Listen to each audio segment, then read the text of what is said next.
has spoken. So our next speaker is Richard Reinhart. He's a senior communications engineer with NASA's Glenn Research Center. He currently serves as the principal investigator for NASA's software-defined radio flight experiment aboard the ISS right now, called the SCaN Testbed. SCaN standing for Space Communication and Navigation. He also led the team that developed the Space Telecommunications Radio System, SDR architecture, and flying for the first time in space on that SCaN testbed and the SDRs. He has worked with NASA's space communications technology development for over 20 years. Mr. Reinhardt has a number of technical papers and conference presentations on work associated with the SCaN testbed and the SDR architecture and the advanced communication technology Ka-band satellite. Richard?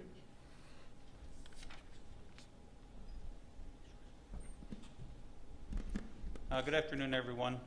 I'd like to begin by expressing my thanks to AAS and the ISS program for inviting me to speak today during this session and for recognizing the technology of the SCaN testbed and its promise to exploration. We're excited that we're up on orbit. Hopefully I can convey some of that excitement to everyone today. I represent our team back at NASA Glenn, our project team, working on the SCaN testbed, and also my co-investigators at the Jet Propulsion Lab, the Goddard Space Flight Center, and the Johnson Space Center. And we recognized early on that all of us at the different centers bring a different expertise to the table and a different perspective of what exploration is in our different roles. And so our partnership over the last 10 years has really brought this project to this point. And so I'm grateful for that as well. As George mentioned, the SCaN testbed, the technology of the SCaN testbed are rooted in software-defined radios, or reconfigurable radios. And these are different from reconfiguring a flight computer, but we can reconfigure what the radio can do once it's on orbit.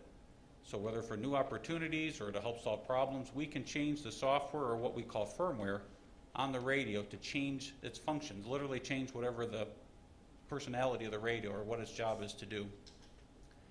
And the motivation for some of this work, going back about 10 years, our sponsor was funding two different radio developments, software radio developments, one on the East Coast and one on the West Coast. And he found that there was no cross benefit to the two developments. There were proprietary architectures, they were unique to those developers, and so he's challenged us and he says, what's the way to adopt software technology, software-defined radio technology into missions, into the architecture, and how do we get a benefit from all the software that we're going to develop over the next few years? So that was sort of the motivation or the kickoff to some of this work. The Space Communications and Navigation Program at NASA headquarters is the sponsor for this work, and their role is to provide the infrastructure for NASA missions to communicate their science data back to their control centers. And so the graphic here shows today's links are the red links. We have microwave links that enable mission data to come back from anywhere a mission goes. Whether it's an outer planet, it comes back on a microwave link to the Deep Space Network. If you're closer to Earth, such as ISS, you might be using the TDRS network or the constellation of satellites that make up what we call the space network. Or if you need to drop data once a day or once in orbit, you might use the near-Earth network. So depending on your needs, the infrastructure can adapt to your mission. In the future, it's all about more bandwidth, more data, higher data rates, and so we do see optical links as one solution to increasing the data rate or the throughput of the infrastructure. So whether there's surface communications on Mars with a relay satellite back to Earth, maybe it comes back through an optical link, maybe it comes back through an optical link to a near-Earth relay satellite and then microwave down to the Earth. All these kind of questions are being asked in studies going on today within SCaN. And our job as technologists are to look at the technologies needed to implement that infrastructure. And this is where the SCaN testbed was born. Given that event of developing software-defined radios on the East and West Coast, we knew it would be software-defined radio-based. And we said, once you have that platform, that reconfigurable platform, what can you do with it? What are the applications that can run on it? And so networking, communications, and navigation came out of that. And some of our technology needs for that infrastructure might be optical communications, antenna technology, receiver technology, but these are the ones we concentrated on. Spectrum efficient technology is a subset of communications. And so by developing the platforms, the radios themselves, the rest become applications that are all based in software, and I'll get into that as we go. So the SCaN testbed is a flight system. It's an experimental communications system mounted on the truss of space station. and I'll show you where in just a little bit, but we're at the ELC3 site. We have 3 software-defined radios on board, all within that flight enclosure. We have 2 radios that communicate at S-band, or in the 2 gigahertz region, and 1 radio that communicates at Ka band. And the significance of going to Ka band is higher data rates. Our spectrum allocation at S-band is a 6 megahertz channel over TDRS. Our spectrum allocation for Ka band is a 225 megahertz channel over TDRS. S-band, we move single megabits per second. The Ka band, we can move a couple hundred megabits per second. And so those are the things we want to investigate using the software-defined radios and the different capabilities and the different bands. There are also software-defined radios that are going to gigabit per second, but for the links we had with the infrastructure we used, we top out at a few hundred megabits per second. One of our radios that can receive and transmit at S-band also has a receive at L-band, or the GPS frequencies. So I'll talk about different GPS signals. They happen to be labeled L1, L2, and L5 for the signals in L-band, and they all refer to different specific frequencies. But the L2 and the L5 are new signals just deploying today in new satellites. They're not operational constellations yet. For L5, I believe there might be 3, maybe 4 satellites that have the L5 signal. It's brand new, and NASA wanted to investigate using L5 for orbit determination, for navigation, and so we have the capability within the SCaN testbed to receive those different signals. Besides the radios themselves, we do have a flight computer on board which manages our command and telemetry and power to all the subsystems. The visible part that you can see from the communication system are all the antennas. There are 5 antennas. 3 of them communicate to the TDRS network or point up to zenith. The 1 antenna on the stand. On the stand here is a direct-to-ground antenna. So at S-band we can communicate from the station directly to the ground. And then the last antenna is the GPS antenna. And then the whole enclosure is our thermal system, so we can radiate our heat. A few pictures from our installation. We launched July 20th of last year, so this Saturday will be our 1-year anniversary from launch. We went up on HTV3, and so when this photo came back, we were pretty excited. It showed that our antennas survived launch, so that was kind of an exciting day for us.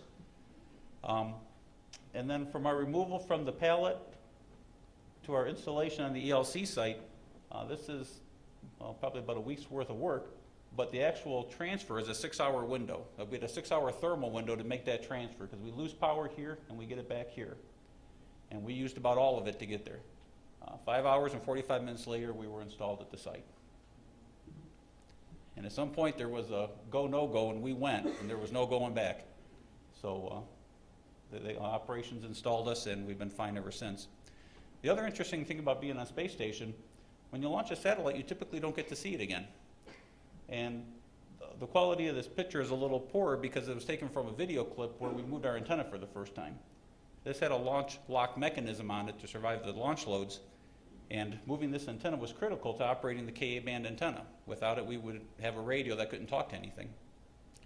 So this was another exciting day for us where we moved our antenna for the first time, and then we have a nice photo of the payload at the LC site with the solar arrays behind us. But that's what we look like at our site. So the mission itself, the idea of the testbed is to mature software-defined radio technology and the infrastructure. So it's not just developing the boxes. We could do that. We could put it through environmental tests and prove we could build boxes. But using this technology on orbit changes things. We're going to take a perfectly functioning radio and change it. And that's different. Mr. ISSRDC talked at the opening of the conference, changing the culture, changing the paradigm. This project is all about changing how missions use their communication assets. So besides readying for space use, we want to look at verifications. We're going to verify flight software, flight firmware on ground hardware, no longer the flight system. All through development, we'd have big engineering review boards every time we were verifying something off the flight system. Even the mentality of our development team was, well, you're verifying the flight system. That's what we do. Well, these software radios last for years. We're going to be developing software years into the future. We have to get comfortable with the idea of verifying on ground hardware. We talked George talked a little bit about the standard that we developed. We have a common architecture so that when we develop these 3 software-defined radios, all of them conform to the same architecture. We know how each vendor, each developer, uses inter-process communications between software. That's defined in the rules of the architecture. So we understand that, the team understands that, the developers understand that.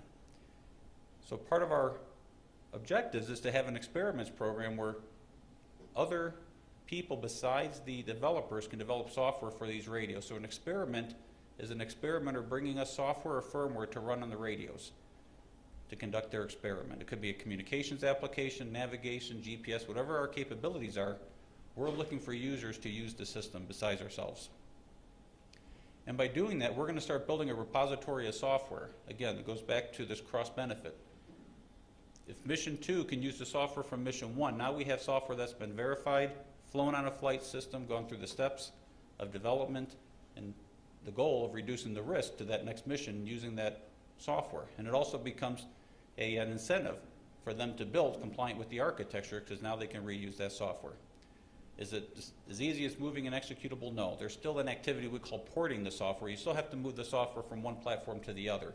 But the idea is to reduce the time and the risk of developing that new software. And I mentioned our capabilities. We communicate at S-band, Ka-band, and we can receive GPS. So the architecture looks like this. The payload is on space station. We communicate with the TDRS network. That's a geosynchronous constellation of satellites. But we can also, so these are the existing satellites, east, west, and what they call a zone of exclusion, so TDRS-Z.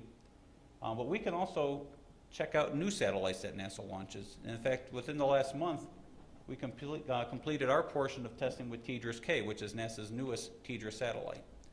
And we did that. We checked out the Ka-band pointing capability of the TDRS-K satellite because we're the first and only NASA Ka-band user within the TDRS system. So the program used us to provide the dynamics and the signal for TDRS-K to track us, auto-track us, to make sure they could point the antenna. And then next year we'll do TDRS-L. On the GPS side, we can receive the GPS signals I mentioned.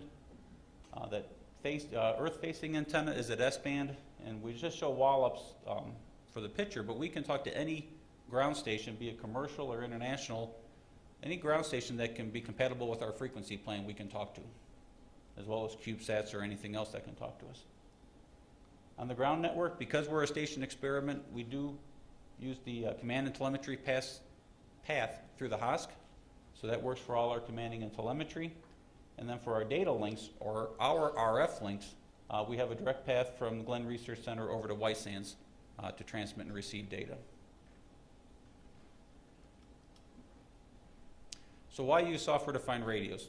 What's the big deal kind of question? Well, SDRs provide this unprecedented operational flexibility to change their functions either through development or in flight. So when you think about requirements creep, software can be adjusted a lot easier than what hardware can be adjusted. If there's problems during development, if the hardware doesn't perform quite the way it should, sometimes you can compensate for that performance in software. When we think about missions, and again, this goes back to the science or the technology of the mission, if we have one radio, say for the launch phase of the mission, that's one waveform. For the cruise phase, that's a different radio. And for the operational phase, that's a third radio, and all those have backups. Maybe that's 6 boxes that are flying on that mission. But what if we could use one box to do all 3 of those waveforms and just have each waveform kick in when we need it? So now we got to start thinking about processing capacity to hold one waveform, memory capacity to hold all 3. We swap in the one we want. Maybe we don't even carry waveform 3. We upload that during cruise. Can it be done? Sure. In the last example, a Mars satellite had its last instrument integrated with the satellite at the launch site. It ended up that instrument interfered with the communication channel. The solution was, and a lot of analysis was done, the software could be corrected with a digital filter, a software filter, a firmware filter, to block that interfering instrument from the comm channel. So the launch kept their launch date. They developed the software during the cruise to Mars, and they uploaded the software once it got to Mars. And that's a real example from MRO, and that's about 10 years ago. So there is software-defined radios flying today. There's only 2. Because it's not widely accepted. JPL, who developed that radio and solved this problem, were early adopters of the technology, and of course they're a big partner on the project. But it's not widespread. That's the exception. The software-defined functionality now you start thinking about, well, what part of this should be standardized so I could reuse this software? And the easiest analogy is a PC. If you think about Word or Excel running on a PC, the operating system is your abstraction. So Word doesn't care if your hardware is an Intel processor or an AMD processor. The hardware the software, the Word application talks to the operating system. It doesn't worry about what hardware is there. And that was the approach we wanted to take. The radio itself, the software can be tailored to a specific mission, but the hardware becomes more generic now. It becomes a processing box, not so much a specific mission radio. And then finally, if you think of our experiment, the radios themselves are our instruments. We generate our own data. We do a lot of pseudo-random data to check link quality, and we can send files back and forth and that kind of thing. But we don't have any instruments per se on board. So again, the desktop computer example, and I mentioned Word and Excel, but you can kind of think about if Microsoft wanted to game the system a little bit, maybe they're the only ones who could write applications because they're talking to their operating system. So if we think about financial software or Quicken or even some games, Microsoft had to publish certain things about the operating system so developers could write software to talk to the hardware. Desktop computers have processors, memory, and hard drives. We're all familiar with that. There's an input to the device and an output. And so on a radio, it's somewhat similar. Again, it's not a perfect analogy, but there's a processor sometimes on board. We also use specialized signal processing hardware. Today's technology are field programmable gate arrays, or FPGAs, or what we call DSPs, digital signal processors. There's a conversion of that digital information to RF so we can transmit it over an antenna. So there's a little specialized hardware. The input could be a science instrument, so our data gets born. There's a source of data, and then our output's the antenna. On the software side, we have communication software, we have modulation, we have coding, we have data formatting. Maybe we have a GPS waveform where we're determining an orbit, or we're doing onboard routing.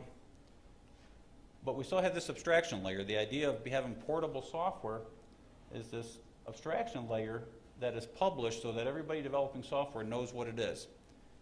And we worked with industry for years. We started this back in 2003 on the standard, and we said, what part should be standardized? And what we got was the abstraction layer would be new, the applications, of course, would be new, and through our experiment, we'll be validating this approach. But the STRS would be the abstraction layer, and this defines the rules for how the software has to talk to the hardware, and then some documentation requirements, because if an experimenter comes along to write a new waveform, the platform developer has to release enough information, has to tell that developer, here's all the resources on my platform you have available. And because of NASA's market and all these radios are specialized, there's not a one-size-fits-all abstraction layer. Developers can customize their abstraction as long as they publish it. So that's all within the standard. But the reprogrammable software is the key. The idea is to get these applications developed so that these can get reused.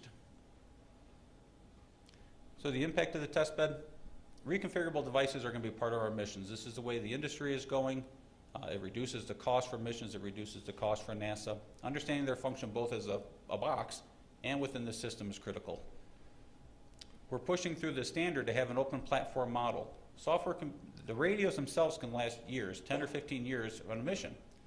And if we're dependent on that developer, one, they have to stay in business, and possibly the person that developed the firmware needs to stay with the company. We didn't want that dependence.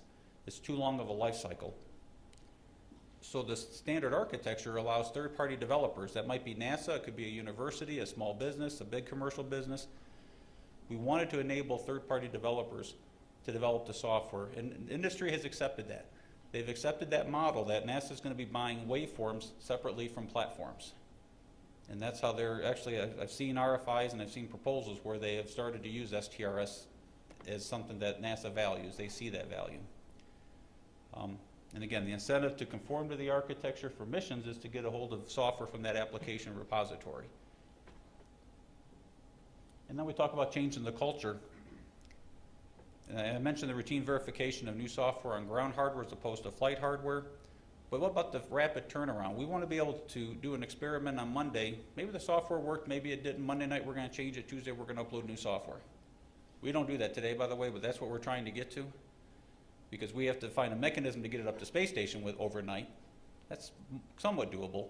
but we have to get folks comfortable with verification. Did the procedure change? And Mr. Suffredini talked about this. We want to get away from, is that a step-by-step procedure? No, I just want a window at a time. I have a 30-minute contact with TDRS. I know the set of commands that I'm allowed to send, that I can't hurt anything. If the software crashes, it's okay, reboot the computer.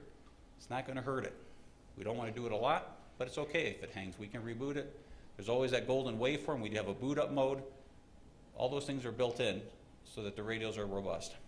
But again, that's changing culture, and even with our center, that's a lively discussion each day.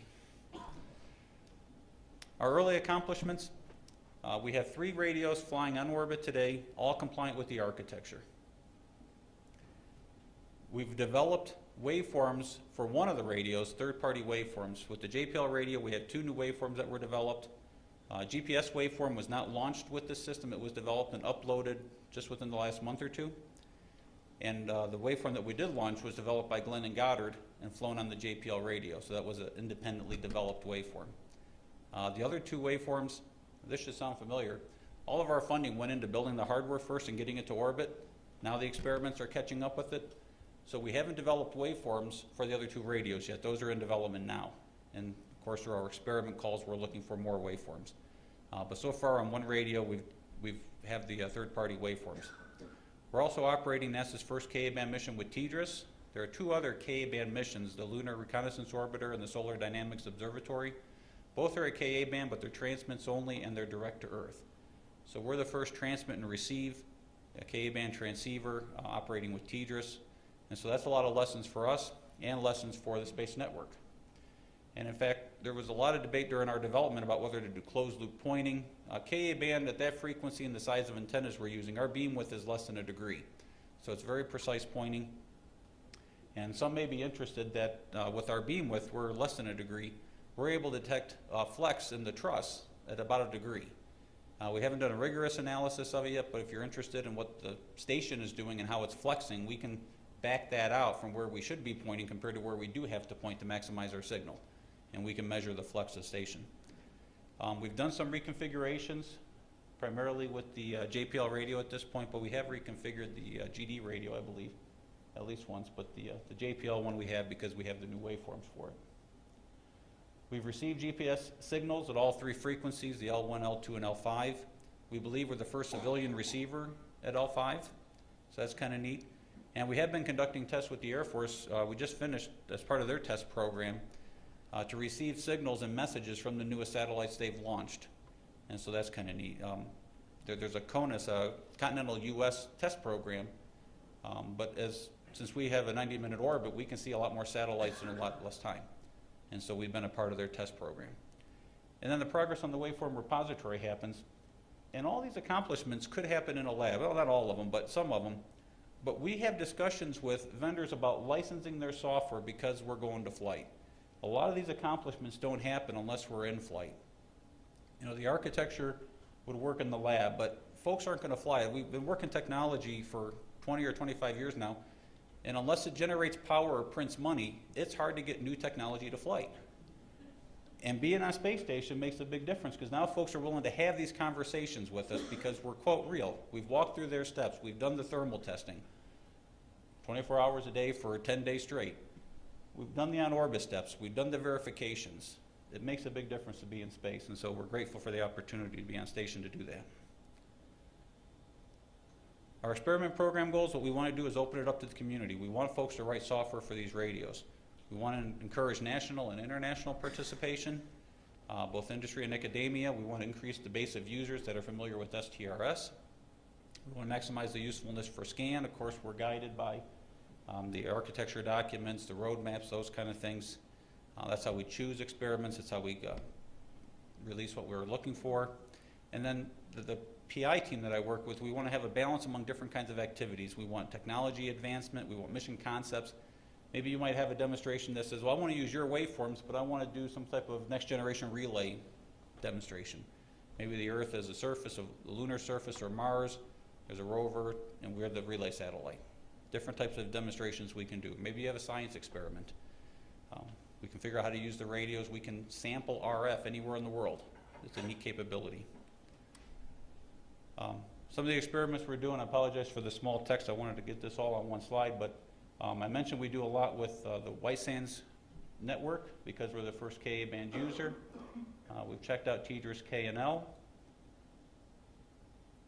We can emulate a relay satellite, either for a CubeSat network or for an Earth rover. GPS I mentioned, but besides just doing GPS and orbit determination, we also have two different experiments going on. One is a scintillation experiment where the experiment is to measure the effect of solar weather on the GPS signal to see if that degrades the accuracy of the measurement.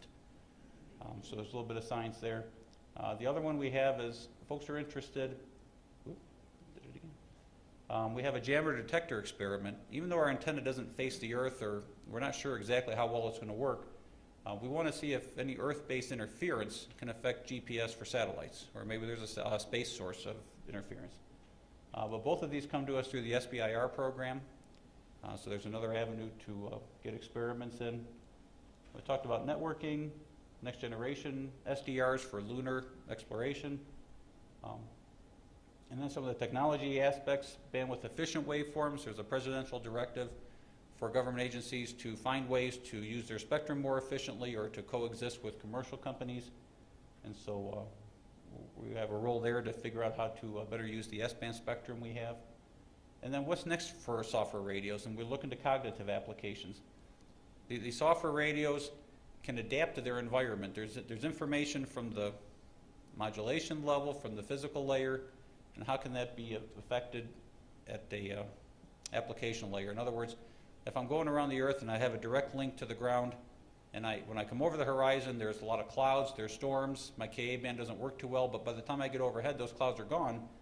The data rates that I can convey to the ground between the horizon or the limb overhead could be 2, 3, or 4, or 5 times different. And so these radios can adapt to those links. And then finally, the technology development itself of the radios. And just within the last week, this particular radio, the Ka band radio I mentioned, was the first one NASA did. We were selected for what they call a Research and Development 100 Award. This is, R&D Magazine does a top 100 technologies of the year. And they're called the Oscars of Innovation. So we were kind of excited about that this radio was recognized by an external group as being an accomplishment for the year. So as you as an experimenter, what can you do? It's a lot of what I said here. The chart just covers it if you get the slides. But you can do spectrum things, new modulations and coding. You can do cognitive applications, GPS, different architectures. You can think about how to use us. And just a simplified diagram, besides talking to TDRS satellites, we can talk to any GEO satellite that can receive Ka band. We're in LEO.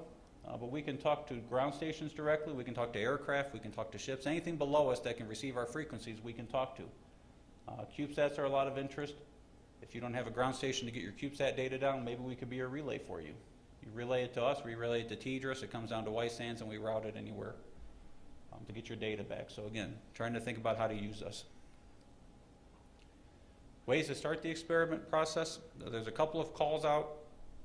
We have a call out specifically for universities through NSPIRES, NASA solicitation and proposal integrated review and evaluation system. There's a little bit of funding for universities to do that. If you're a commercial company, NASA, other government agencies, or internationals, basically come talk to me, come talk to someone on our team. There's a handshake agreement, there's no money exchanged for those situations. And if you're a small commercial, we do have a call in the SBIR program, and we got approved to release one again in 2014, so you can look for that from us, and there's some funding there. But in any event, come talk to us, at least get the process started. The announcement on NSPIRE is expired here in June of this year, and we'll be putting it back up here within a month, so keep an eye out for that. Our benefits, as a technology demonstration mission, the benefits are primarily to future missions. We're trying to enable their capability, we're trying to reduce their risk if they adopt software radios, and we're trying to demonstrate new concepts in space. For Earth-based benefits, our architecture was tailored to a resource-constrained platform, and the SDR community has acknowledged that and has looked at referencing our architecture for some terrestrial applications, again, where resources are at a premium. We've also seen changes in the DoD architecture for software radios. Some may be familiar with that, which have swung more toward what we did over the years. We've looked at the architecture for the DoD about 10 years ago. It wasn't for us, it wasn't for NASA, but there have been a lot of changes in their programs over the years, and we have strong relevance to the agency. So we're on orbit. All the SDRs are performing well. We've done our checkout. We're up and running. We're available for experiments, so I've provided a few of the websites where you can find our information, and we're advancing SDR technology being an ISS, so it's worked out for us very well. There's a few more slides just with contact information, either our project site. For more information, you can contact me. Our leadership team, again, all the different centers are represented, and of course our team at Glenn. And I thought there was one more I wanted to mention. Oh, the Inspires website would look like this, so you'll find us on there once I get it back up there. And then we're also on FedBiz Opportunity for the commercial folks to find the solicitation. But again, that's a discussion with us. That's it.